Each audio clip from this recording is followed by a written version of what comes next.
श्री शिवलीलामृत अध्याय 5 धर्मगुप्त आख्यान। श्री गणेशाय नमः। जो भक्त नेहमी सदाशिव ही 4 अक्षरे उच्चारतो, शंकराची पूजा करतो, तो अनेक जीवांचा उद्धार करतो। शास्त्राचे चांगले ज्ञान असलेले लोक अनेक प्रकारची प्रायश्चित्ते सांगतात, पण जो मनुष्य मुखाने शिवनाम घेतो तो शुद्धच होतो, त्याला अन्य साधनांची गरजच पडत नाही। शिवनामाचा महिमा असा परम अद्भुत आहे। त्याचबरोबर जो भक्त प्रदोष व्रत करतो त्याला सर्व प्रकारच्या सिद्धी प्राप्त होतात, हे त्रिवार सत्य होय। ज्यांना समाधान, प्रगती, धैर्य, दीर्घायुष्य, संतती, संपत्ती व दिव्य ज्ञान प्राप्त व्हावे असे वाटते, त्यांनी यथासांग प्रदोष व्रत करावे। या व्रताचे मनःपूर्वक आचरण केल्यास त्याची याच जन्मात प्रचिती येते। 6 महिन्यांतच त्याचे दारिद्र्य आणि मोठी व्यथा यांचे निःशेष निरसन होते। प्रदोष व्रत वर्षभर केल्यास ज्ञान प्राप्त होते। 12 वर्षे केल्यास महत् भाग्य लाभते, असे व्यासांचे वचन आहे। जो हे असत्य मानेल तो नाना प्रकारच्या बंधनांनी जन्म मरणाच्या दुष्ट चक्रात सापडेल, त्याला कल्पांतीही मुक्ती मिळणार नाही। त्याचा गुरु खोटा, ज्ञान खोटे व भक्तीही दांभिक, ज्याचा मनोभाव शिवचरणी विनम्र आहे, त्याच्यासारखा पवित्र दुसरा कोणीही नाही। प्रदोष व्रत केल्याने अकाली मृत्यू, भयंकर गंडांतरे अशा गोष्टी टळतात। याविषयी एक प्राचीन कथा सुतांनी शौनकादिकांना सांगितली, ती अशी। सत्यरथाची कथा। सत्यरथ हा विदर्भ देशाचा राजा। तो अत्यंत तेजस्वी, पराक्रमी, सर्व धर्मांचा सन्मान करणारा व लोकप्रिय होता। त्याने अनेक वर्षे राज्य केले, पण तो शिवभक्ती करीत नसे। त्याचे वाढते यश व ऐश्वर्य अनेक राजांना सहन होत नव्हते, म्हणून शाल्य देशाच्या राजाने पृथ्वीवरील अन्य राजांशी हात मिळवणी करून विदर्भावर एकदम आक्रमण केले। सत्यरथानेही शत्रूशी निकराचा लढा दिला। 7 दिवस तुंबळ युद्ध चालले होते। एकट्या सत्यरथाचे सर्व प्रयत्न त्या अनेक शत्रूंपुढे थिटे पडले। त्याला रणांगणात वीरमरण आले। विजयाच्या उन्मादात शत्रूने राजधानीत प्रवेश करून भयंकर अत्याचार व लयलूट केली। ही वार्ता सत्यरथाच्या पत्नीला इंदुमतीला कळताच तिच्यावर दुःखाचा डोंगर कोसळला। त्यावेळी ती गरोदर होती। 9 मास पूर्ण झाले होते। आपण येथे राहिलो तर काय विटंबना होईल या कल्पनेने ती शहारली। आपले व बाळाचे प्राण वाचवण्यासाठी ती गुप्त मार्गाने नगर सोडून अरण्यात शिरली। अनर्थ ओढवू नये म्हणून ती एकसारखी पुढे पुढे धावत होती।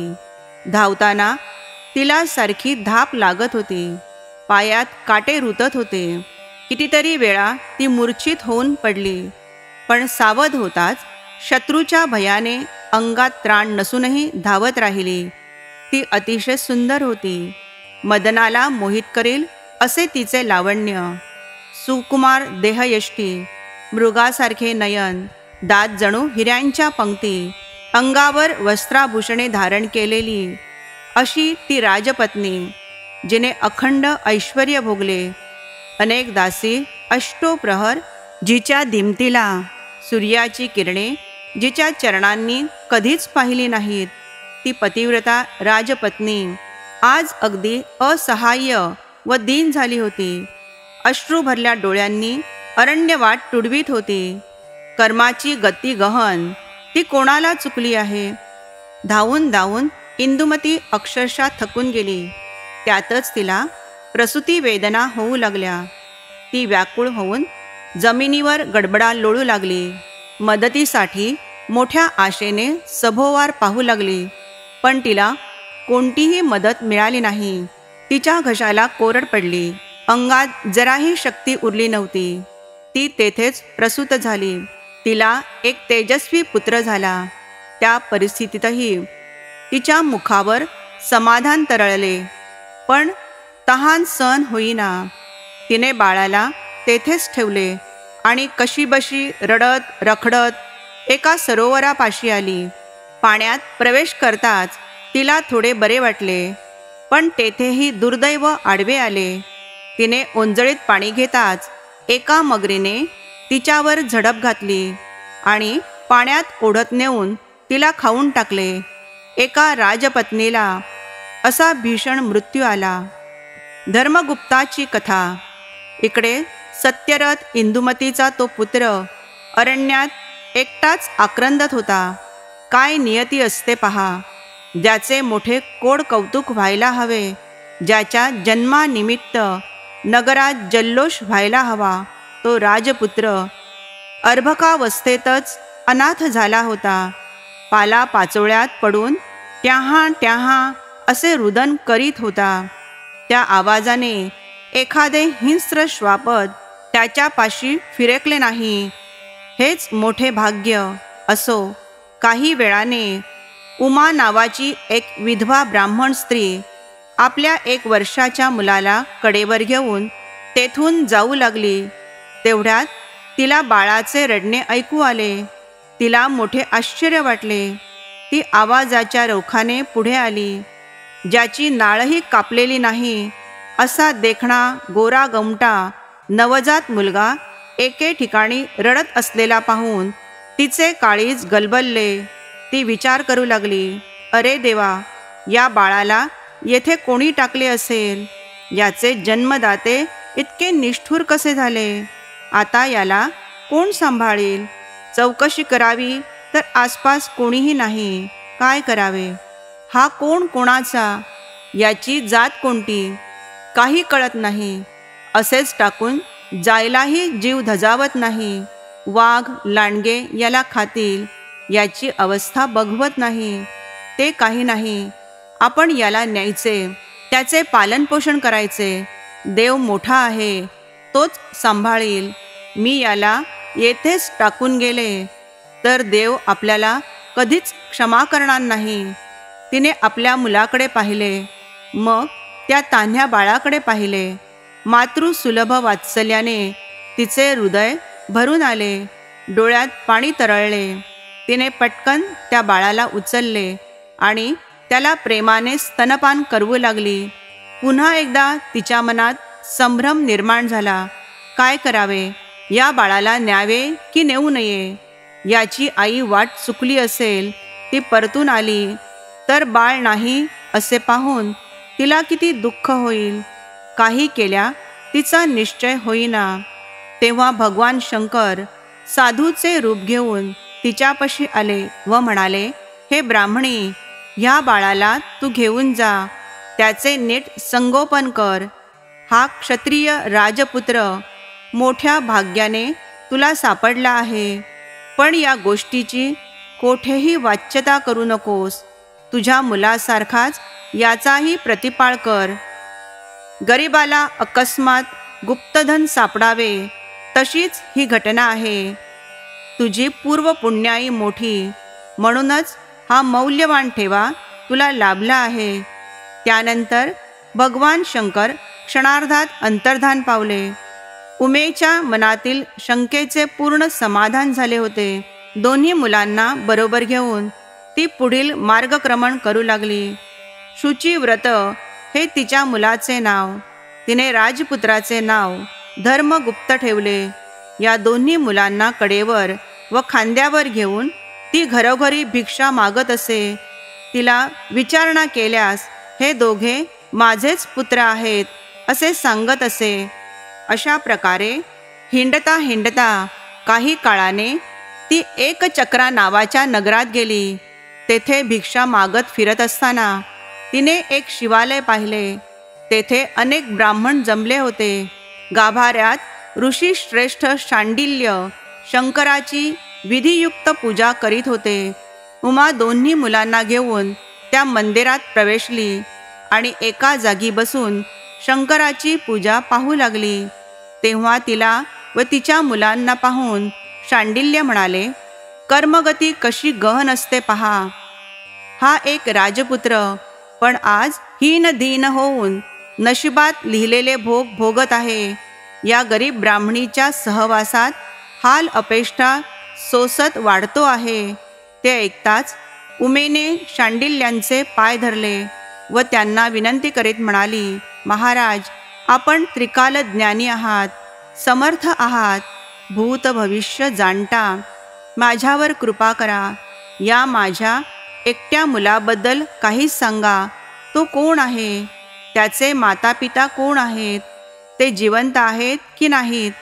तेव्हा तिची जिज्ञासा जाणून शांडिल्य म्हणाले, हे ब्राह्मणी, हा मुलगा विदर्भ देशाचा राजा सत्यरथ याचा मुलगा.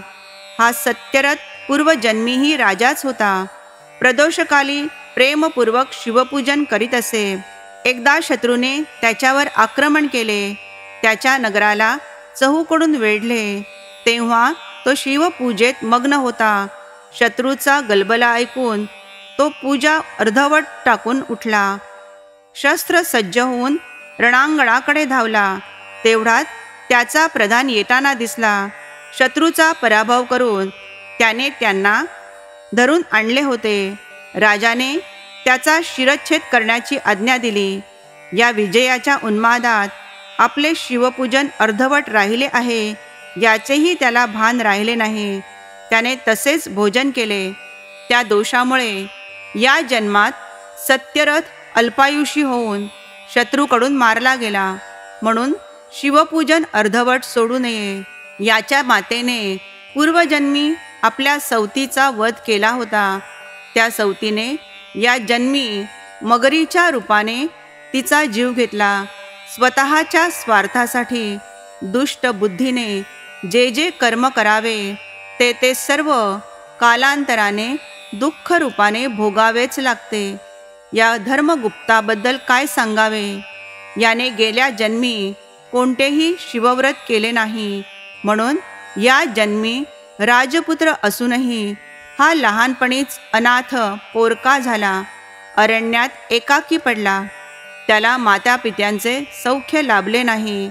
भगवान शंकर म्हणजे देवाधिदेव अत्यंत कृपाळू. त्यांची मनपूर्वक सेवाभक्ती करणाऱ्यास कसलीही कमतरता पडत नाही.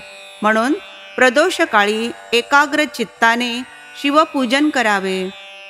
शिवपूजन चालले असताना ते अर्धवट टाकून केव्हाही उठू नये. प्रदोषकाळी भवानीला प्रतिष्ठित करून कैलासनाथ तिच्यापुढे नृत्य करतो. त्यावेळी सरस्वती वीणा वाजवते. इंद्र वेणू वाजवितो. ब्रह्मदेव ताल धरतो. लक्ष्मी सुस्वर गायन करते.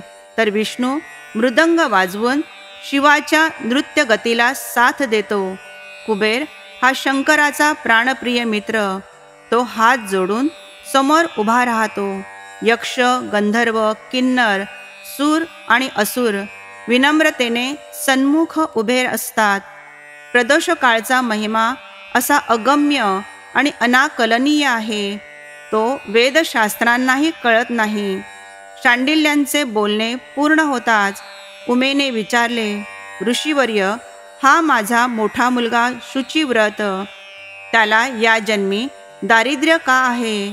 ते म्हणाले, मुली, या तुझ्या मुलाने पूर्वजन्मी लोकांकडून दुष्टपणे दाने उकळली आहेत. त्याने स्वतः कधीही दानधर्म केला नाही, शिवपूजन केले नाही. म्हणून या जन्मी दारिद्र्य भोगत आहे. दूषित परान्न सेवनाने वाणीमध्ये, दूषित दानाने हातांमध्ये व परस्त्रीची अभिलाषा धरल्याने डोळ्यांमध्ये दोष निर्माण होतात. तेव्हा उमेने आपल्या मुलाला व राजपुत्राला शांडिल्यांच्या चरणांवर घातले व म्हणाली, महाराज, यांच्यावर कृपा करा. ही विनंती मान्य करून ऋषींनी त्या दोघांना नमः शिवाय या मंत्राचा उपदेश केला. पक्षप्रदोष, शनिप्रदोष यांचे महात्म्य समजावून सांगितले. ते म्हणाले, पक्ष प्रदोषव्रत करणाऱ्याने त्रयोदशीस निराहार राहावे, सत्कार्य करावे. सूर्यास्तानंतर 3 घटका झाल्यावर भक्तिभावाने प्रदोष पूजेला आरंभ करावा. त्याला केळीचे खांब, ऊस, पताका, रांगोळ्या व झालरी यांनी सुशोभित करावे. स्वतः शुभ्र वस्त्र नेसावे, भाळी पांढरे गंध लावावे, सुगंधी पुष्पे धारण करावीत. मग शिवलिंगाची स्थापना करून त्याची विधियुक्त पूजा करावी. प्रथम आचमन व प्राणायामादी प्रारंभिक विधी करावेत. मातृकांसह अंतर्न्यास व बाह्यन्यास करावे. डावीकडे विष्णूची आणि उजवीकडे अग्नीची पूजा करावी. वीरभद्र, गणपती, अष्टमहासिद्धी, अष्टभैरव, अष्टदिक्पाल व सप्तावरण पूजा करावी. आधी शंकराचे ध्यान करावे. मग सर्व राजोपचार यथाक्रम अर्पण करून त्याची मनोभावे पूजा करावी. त्याचे स्तवन करावे. म्हणावे, हे गौरीनाथा, हे उमारमणा, तुझा जय जयकार असो. तू अत्यंत निर्मळ आहेस, सोज्वळ आहेस, कोटी चंद्राप्रमाणे शीतल आहेस, सच्चित आनंद स्वरूप आहेस, सर्वार्थाने परिपूर्ण व सनातन ब्रह्म आहेस. मी तुला नमस्कार करतो. तू माझ्यावर कृपादृष्टी ठेव. शांडिल्य ऋषींनी त्या दोघांना प्रदोष व्रत करायला सांगितले. ते व्रत मुलांकडून नीट करवून घेण्याची सूचना उमेला केली. ऋषींचा उपदेश आणि आशीर्वाद मिळाल्यानंतर उमा दोन्ही मुलांसह एकचक्रा नगरीतच राहिली. शुचिव्रत व धर्मगुप्त यांनी तेथे 4 महिने प्रदोष व्रत केले. शांडिल्यांनी त्यांना काही गोष्टी आधीच स्पष्ट सांगितल्या होत्या. आपली शिवपूजा आपणच यथाविधी करावी, ती दुसऱ्याला करायला सांगू नये. शिवपूजेचा कधीही कंटाळा करू नये. शिवपूजेच्या तीर्थावर आणि प्रसादावर देवासुरांचा अधिकार असतो. म्हणून शिवपूजेचा तीर्थप्रसाद कोणालाही देऊ नये. तसे केल्याने 100 ब्राह्मणांच्या हत्येचे पातक लागते.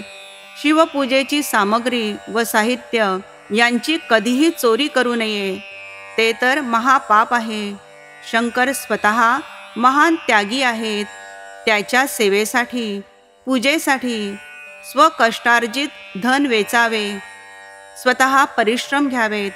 ही गुरुवचने नीट ध्यानी धरून ती दोन्ही मुले अत्यंत आदराने शिवभक्ती करीत होती. पुढे काही दिवसांनी एक घटना घडली. उमापुत्र शुचिव्रत नदीकाठी खेळत होता. तेवढ्यात शेजारची दरड अकस्मात कोसळली. त्या मातीच्या ढिगाऱ्यात शुचिव्रताला द्रव्याने भरलेला एक घट सापडला. त्याने तो घट गुपचूप घरी आणला. ते धन पाहून उमेला खूपच आनंद झाला. तिने शंकराला नमस्कार केला व शुचिव्रताला म्हणाली, बाळा, हा सर्व शिवकृपेचा प्रसाद आहे. तुम्ही प्रदोष व्रत केल्यामुळे आपले दारिद्र्य दूर झाले आहे. आपले ऐश्वर्य असेच वाढत राहील. आता याचा निम्मा भाग तू धर्मगुप्ताला दे. ते ऐकताच धर्मगुप्त म्हणाला, दादा, तू आईचं ऐकू नकोस. आपण एकच आहोत ना, मग ही वाटणी कशाला? असे पाहता या भूमीतील सर्व धनसंपत्ती आम्हा राज्यांचीच असते. आता मी सांगतो तसे कर. हे सर्व द्रव्य तुझ्याकडेच ठेव. ते निस्पृह बोलणे ऐकून उमेचे हृदय भरून आले. तिने त्याला प्रेमाने जवळ घेतले. आता पोटापाण्याची चिंता नव्हती. दिवस आनंदात जात होते. ते दोन्ही कुमार नित्यनेमाने शिवध्यान व शिवपूजन करीत असत. अशी काही वर्षे लोटली. शुचिव्रताने व धर्मगुप्ताने तारुण्यात प्रवेश केला. एके दिवशी ते दोघे अरण्यात हिंडत असताना त्यांना काही गंधर्व कन्या दिसल्या. त्या खूपच सुंदर होत्या. खेळण्यात रममाण झाल्या होत्या. त्यांचे लावण्य पाहून या दोघांचे भानच हरपले. तेव्हा शुचिव्रत धर्मगुप्ताला म्हणाला, अरे, परस्त्रियांकडे असे लपून छपून पाहू नये. त्यांची अभिलाषा धरू नये. स्त्रिया कपटी व दांभिक असतात. त्या दर्शनाने चित्त हरण करतात, स्पर्शाने आपली शक्ती हरण करतात, त्यांच्या सहवासाने काय अनर्थ होतात हे मी तुला सांगायला हवे काय? चल येथून जाऊया. पण राजपुत्राचे त्याच्या बोलण्याकडे लक्षच नव्हते. शुचिव्रता, तू येथेच थांब, मी त्यांना भेटून येतो, असे म्हणून तो मदनासारखा देखणा राजपुत्र गंधर्व कन्यांजवळ गेला. त्यांच्यामध्ये जी मुख्य होती तिचे नाव अंशुमती. कोद्रवीण नावाच्या गंधर्व राजाची ती कन्या लावण्यवती पुतळीच होती. ती उपवर झाली होती. तिच्या विवाहासंदर्भात तिच्या पित्याने माझी मुलगी कोणाला देऊ असे शंकराला विचारले. तेव्हा शंकर म्हणाला, गंधर्वराज, पृथ्वीवर धर्मगुप्त नावाचा माझा परमभक्त आहे. सत्यरथाच्या या पुत्राला तू आपली मुलगी दे. शंकराचे हे वचन आज खरे होऊ पाहत होते. म्हणूनच अंशुमती योगायोगाने धर्मगुप्ताच्या दृष्टीस पडली. असो, त्याला येताना पाहून अंशुमती स्वतःशीच विचार करू लागली, हा मदनासारखा दिसणारा राजपुत्र आहे तरी कोण? याची अंगकांती किती तेजस्वी आहे. चंद्राने क्षीरसागरात स्नान करून आपला कलंक धुवून टाकावा तशी याचे धनुष्यबाण घेतलेले अजानुबाहू पटकन नजरेत भरतील असेच आहेत. चाल किती धीर गंभीर व डौलदार आहे. वक्षस्थळही विशाल आहे. खरंच असं 32 शुभ लक्षणांनी युक्त असलेलं व्यक्तिमत्व फार क्वचित पाहावयास मिळतं. याला पाहून माझ्या मनात या आनंदाच्या उर्मी कोठून उचंबळत आहेत. हृदयाची धडधड अचानक कशी बरं वाढली. हा अत्यंत गुणी राजपुत्र माझ्याशी वार्तालाप करायला येत आहे. त्याच्याशी सुसंवाद करायला तर एकांतच हवा. त्यात या सख्यांची लुडबुड कशाला? मग तिने एक युक्ती केली. सुगंधी पुष्पे आणण्यासाठी आपल्या मैत्रिणींना दुसऱ्या वनात पाठविले. त्याही चतुर होत्या. काय समजायचे ते समजल्या. ठीक आहे, आमचा व्यत्यय कशाला, असे म्हणून हसत खिदळत दूर निघून गेल्या. आता अंशुमती एकटीच होती. तिने राजपुत्राला धिटाईने जवळ बोलाविले.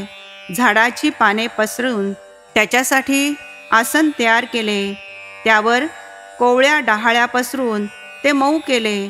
राजपुत्र त्यावर बसला. अंशुमती त्याचे देखणे रुपडे डोळ्यांनी मनात साठवीत होती. त्याचे आरक्त ओठ, मुखावरचे मोहक हास्य, विशाल भालप्रदेश व अंतःकरणाचा ठाव घेणारे कमळासारखे डोळे, या सर्व गोष्टींनी तिच्या मनाला विलक्षण भुरळ घातली होती. ती त्याच्याकडे लाजून पाहत होती. तोही तिच्यावर मुग्ध झाला होता. त्याच्या प्रेमळ कटाक्षांनी ती गंधर्व कन्या केव्हाच विद्ध झाली होती. तथापि स्वतःला सावरून ती म्हणाली, हे राजसा, तू तर शृंगार रसाचे सरोवर आहेस. मला राजहंसीप्रमाणे त्यात विहार करायला आवडेल. तुझ्या चंद्रासमान दिव्य मुखाकडे पाहून माझा मनोरूपी चकोर अक्षरशः नृत्य करीत आहे. तुझ्या मुखकमलाकडे माझे नेत्ररूपी भ्रमर सारखे झेपावत आहेत. तुझे बोलणे म्हणजे मेघांचा वर्षाव. त्यात भिजलेला माझा चित्तरूपी मोर आनंदाने मुग्ध होऊन थुई थुई नाचतो आहे. मी काय करू? स्वतःला कशी सावरू? माझे प्रेम कसे व्यक्त करू? तुझ्या भेटीने झालेला आनंद कसा व्यक्त करू? मी तुला मनाने वरले आहे.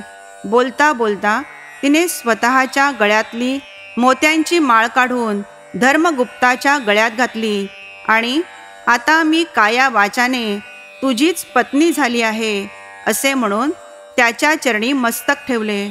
धर्मगुप्त म्हणाला, हे गंधर्व कन्ये, तुझ्या मनाचे मोठेपण पाहून मी खरोखरच धन्य झालो आहे.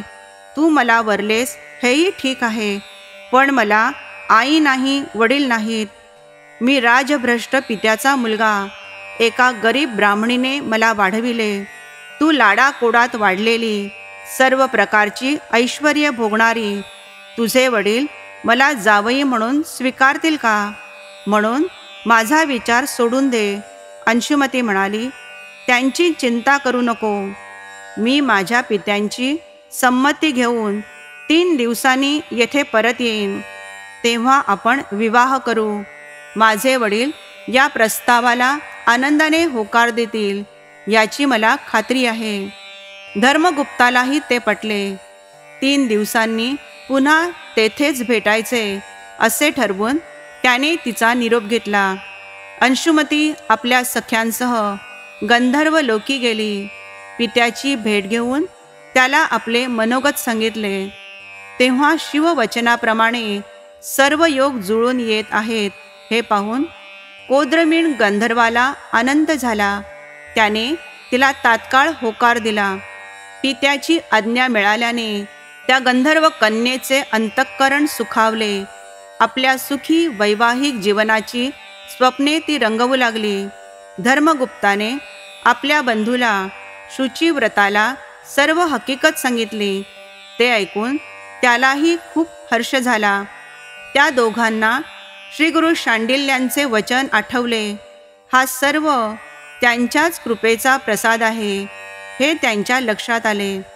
जे गुरुचरणी आसक्त असतात, त्यांच्या उपदेशानुसार वागतात, त्यांची मनपूर्वक सेवा उपासना करतात, त्यांना सर्व प्रकारचे सौख्य व ऐश्वर्य प्राप्त होते. गुरुदेव त्यांचे सर्वत्र रक्षण करतात हेच खरं. घरी गेल्यावर त्यांनी वनातील सर्व वृत्तांत आपल्या आईला सांगितला. तेव्हा ती म्हणाली, शिवभजनाने मनुष्याचा खरोखरच उद्धार होतो. त्याचे इहपर कल्याण होते. तुम्ही भक्तिभावाने प्रदोष व्रत केलेत हे त्याचेच पुण्यफल आहे. 3 दिवसांनी ते दोघे बंधू पुन्हा त्या वनात गेले. तेथे गंधर्वराज कोद्रवीण लग्नाच्या सर्व तयारीनिशी सहपरिवार आला होता. आपल्या जावयाला पाहून त्याला खूपच आनंद झाला. त्याने त्याचे उत्तम आदरातिथ्य केले.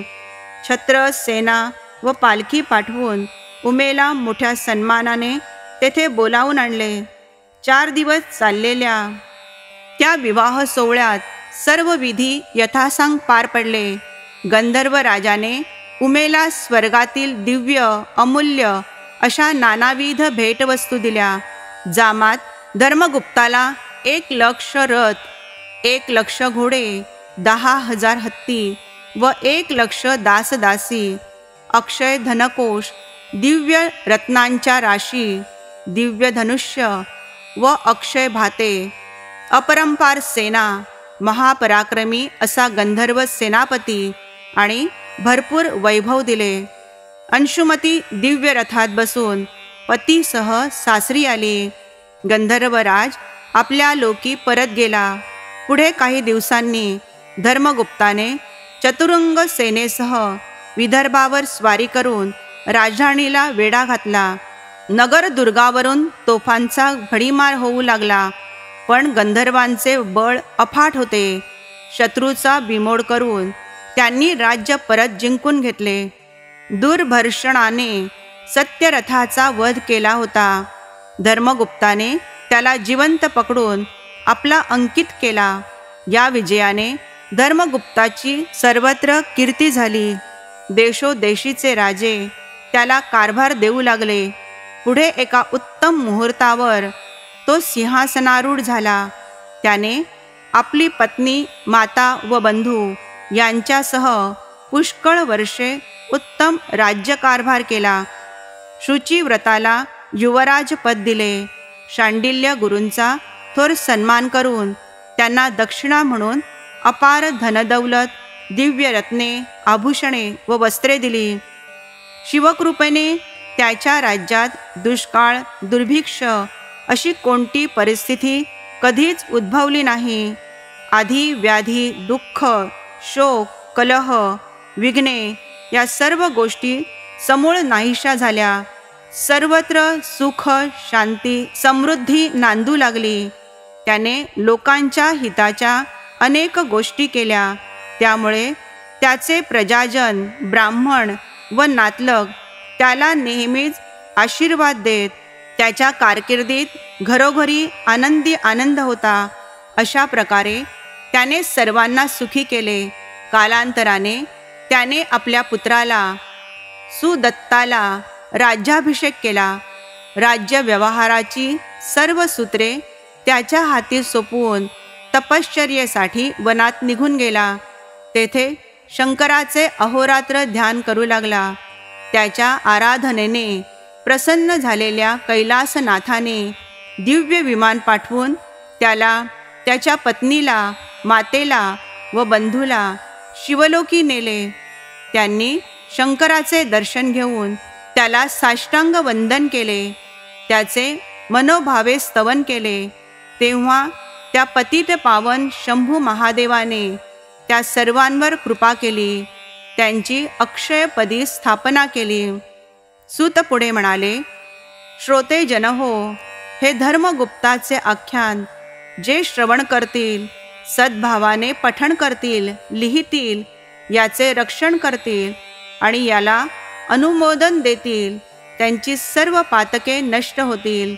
त्यांना सर्वत्र विजय व यश मिळेल. त्यांचे कर्ज फिटेल. त्यांच्या घरात धनधान्याची वृद्धी होईल. संपन्नता येईल. स्वतः शंकर त्यांचे रक्षण करतील. प्रदोष महिमा अत्यंत अद्भुत आहे. या ग्रंथातील प्रदोष व्रताचे महात्म्य ऐकून जे या व्रताचे यथाविधी आचरण करतील त्यांना दुःख, दारिद्र्य व अपमृत्यूचे भय राहणार नाही. शिवकृपेने त्यांचे कल्याण होईल. हे त्रिवार सत्य आहे. हा शिवलीलामृत ग्रंथ अत्यंत पवित्र आहे. ज्यांच्या घरी हा ग्रंथ आहे त्याचा पाठीराखा शंकर, तो उमाकांत त्यांच्या सदैव बरोबर राहील. अंती त्याला शिवपद प्राप्त होईल. श्रीधर कवी म्हणतो, हा ग्रंथ म्हणजे बहरलेला आम्रवृक्ष आहे. त्याला काव्यरूपी सुरस फळे आहेत. कुतर्क करणाऱ्या कावळ्यांना ती कशी आवडणार? हे ब्रह्मानंदा, हे विरूपाक्षा, तुझा जय जयकार असो. तू सर्व साक्षी आहेस. तू वाईट कर्मांपासून मुक्त करणारा आहेस. तू सर्व कर्मांचा अध्यक्ष अर्थात लोकांच्या कर्मांची व्यवस्था करणारा आहेस. तुझे अतर्क अस्तित्व व अतर्क महात्म्य वेदशास्त्रांनाही कळत नाही. या श्रीधराला तूच वरदान दिलेस. स्कंद पुराणातील ब्रह्मोत्तर खंडात असलेल्या शिवलीलामृत ग्रंथाचा हा 5वा अध्याय अतिशय गोड आहे. सज्जनांनी त्याचे नित्य श्रवण पठण करावे. अध्याय 5वा समाप्त. श्री सांब सदाशिवार्पणमस्तु. या अध्यायाच्या श्रवणाने पठणाने गतवैभव परत मिळेल. हरवलेली व्यक्ती पुन्हा भेटेल.